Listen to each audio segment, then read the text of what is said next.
परीक्षित को 7 दिन में मरने का श्राप लगा और 4 दिन तक श्री सुखदेव जी महाराज अन्य अन्य राजाओं की कथा सुनाते गए और 4 दिन बाद जब राम कथा सुनाई, राम कथा सुनाने के बाद जैसे ही चंद्रवंश में कृष्ण अवतरण होने लगा, 2 श्लोकों में संपूर्ण कृष्ण लीला सुना दी। गोकुल में जन्म हुआ, वृंदावन में लीला करी, मथुरा के कंस को मारा, द्वारिका जाके विवाह किए, महाभारत युद्ध कराया, आदि आदि भगवान अपनी लीला पूरी करके चले गए। तब 10वां स्कंद प्रारंभ होता है और वहां श्री परीक्षित जी महाराज चरणों में निवेदन करते हुए कहते हैं, कथितो वंश विस्तारो भवता सौम सूर्ययो राज्ञाम चो भय वंश्यानाम चरितम परमाद्भुतम। महाराज, आपसे मेरी प्रार्थना है कि आप जिनकी कथा सुनने के लिए मैं 4 दिन से भूख प्यास पर विजय प्राप्त करके बैठा हूं, उनकी कथा इतने सूक्ष्म मत सुनाओ, विस्तार से सुनाओ।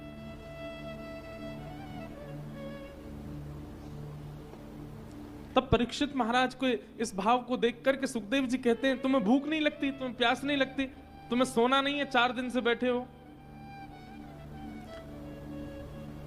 तो परीक्षित जी कहते हैं, पिबंतम त्वन् मुखाम भोजम च्युतम हरि कथामृतम। आपके मुख से इतनी सुंदर कथा सुनकर के मुझे निद्रा नहीं है, मुझे भूख प्यास नहीं है, मेरी सारी सारी मानव देह की इच्छाएं आपकी कथा से पूरी हो रही हैं। ये बात तो है बंधु, अगर भक्ति में मन लग जाए, कथा में रुचि बढ़ जाए, सत्संग में स्थिति श्रेष्ठ होने लग जाए, तो कभी कभी देह की जो जरूरतें हैं संसार की, वो उनकी आवश्यकता नहीं पड़ती। हमसे लोग कहते हैं, महाराज जी आपको प्यास नहीं लगती कथा करते करते? नहीं लगती। भूख नहीं लगती? नहीं लगती।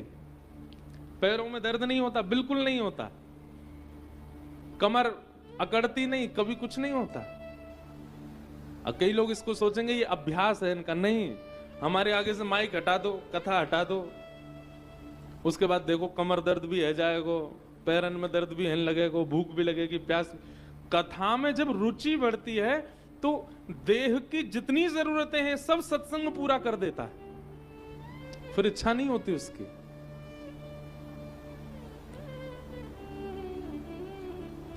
हमसे एक बात यदि आप पूछें तो हम स्पष्ट कर दें, भगवत प्राप्ति के लिए तप बहुत आवश्यक है? नहीं।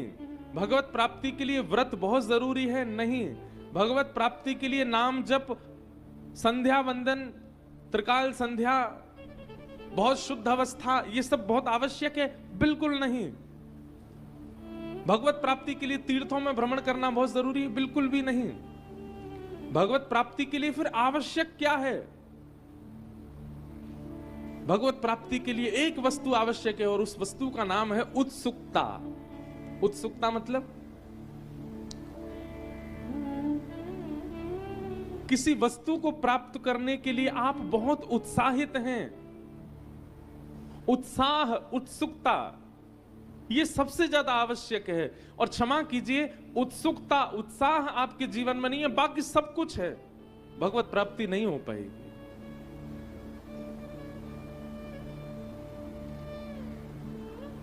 सबरी की भक्ति में क्या है? उत्सुकता।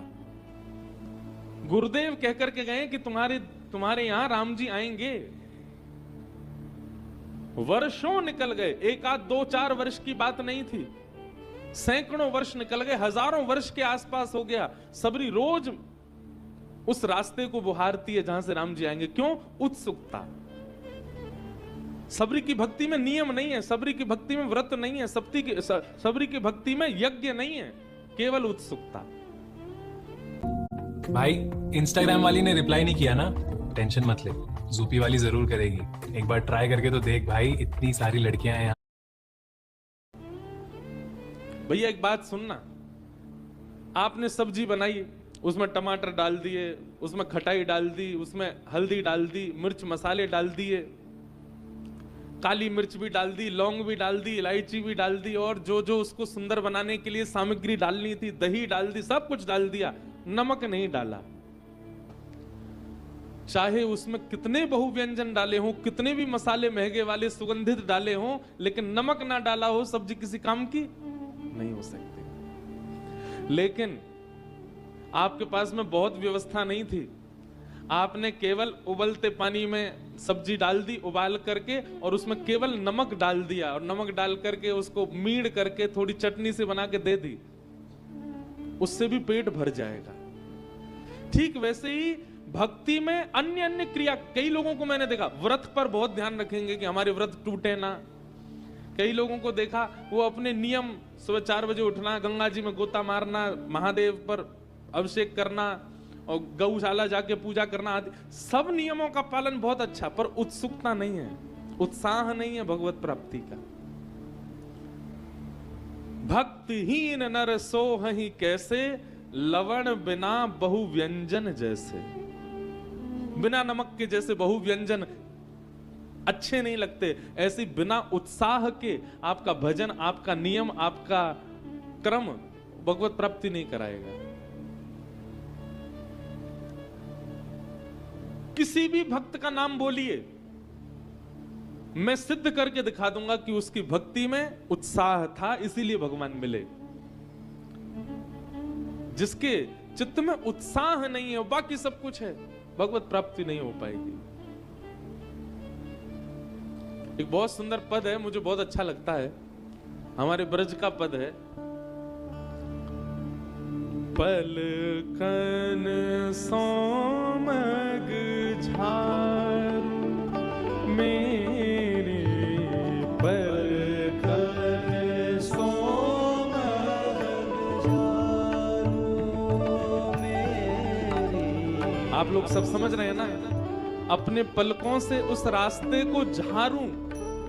किस रास्ते को झारूं? तब कहते हैं जामग मेरा गिरधर आवे, जामग मेरा गिरधर आवे, जामग मेरा प्रियतम आवे, जामग मेरा प्रियतम आवे, तन मन यौवन वारू, तन मन यौवन वारू, मेरे पलकन सोमग झारू, मेरे पलकन सोमग झारू, मेरे पलकन सोमग झारू, मेरे पलकन सोमग झारू। जामग मेरो प्रियतम, उत्साह, उत्सुकता। सबसे विशेष भक्त के अंदर जो गुण चाहिए वो उत्साह। आपके अंदर उत्साह नहीं है तो आप कितने भी नियमों का पालन करिए, पूरा जीवन एक जन्म व्यतीत कर दीजिए, ठाकुर जी नहीं मिलेंगे। पुण्य मिल जाएंगे आपको, भगवत प्राप्ति नहीं होगी। भगवत प्राप्ति तो केवल एक चीज से हो सकती है, और वो केवल और केवल उत्साह। उत्साह बहुत जरूरी है। याज्ञवल्क्य जी भरद्वाज ऋषि से कहते हैं कि तुम्हारा उत्साह मैं देखना चाह रहा था, इसलिए मैंने पहले विषयांतर करके शिव चरित्र सुनाया, लेकिन अब मैं तुम्हारे उत्साह को जान चुका हूं। मैं जाना तुम्हार गुणशीला, कहूं सुनाऊं अब रघुपति लीला। तुम्हारा उत्साह मैंने जान लिया, अब मैं तुमको रघुपति की लीला सुनाऊंगा। और कैसे प्रारंभ हो रही है? बोले कैलाश में पर्वत के मध्य में अपनी जटाओं का मुकुट बना करके महादेव बैठे हैं, और श्री महादेव के उस रूप को देख करके पार्वती जी समीप आती हैं और समीप आकर के श्री पार्वती जी महादेव से निवेदन करती हैं कि हे भगवान,